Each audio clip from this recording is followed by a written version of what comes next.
നിങ്ങൾക്ക് രണ്ടാക്കും വേണ്ടി വേണമെങ്കിൽ നമ്മളത് ദുബായ് കടപ്പുറം വഴി തിരിച്ചുവിടാം.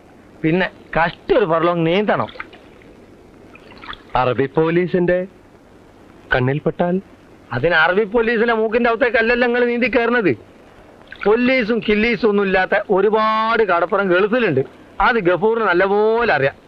നിങ്ങളൊരൊറ്റ കാര്യം ചെയ്താൽ മതി. 2 അറബിന്റെ ഡ്രസ്സ് കരുതണം. അതെന്തിനാണാവോ? കര പറ്റിയാൽ ഉടനെ അറബിക്കുപ്പായ എടുത്തിട്ടോളി. അറബിക്കുപ്പായക്കാരന് ഏത് പോലീസാണ് പിടിക്കുക? അതെ. പിന്നെ അത്യാവശ്യം ചില അറബി വാക്കുകൾ ഞാൻ ഇപ്പൊ പഠിപ്പിച്ചു തരാം. ഒന്നുമില്ല. അസ്സലാമു അസ്സലാമു അസ്സലാമു അലൈക്കും അലൈക്കും വഅലൈക്കും വഅലൈക്കും മുസ്സലാം ഉസലാം മതി. പിന്നെ 7-ാം തീയതി ഉരു പുറപ്പെടുന്നതാണ്. പൈസയും കൊണ്ടുപോകുന്നോളി.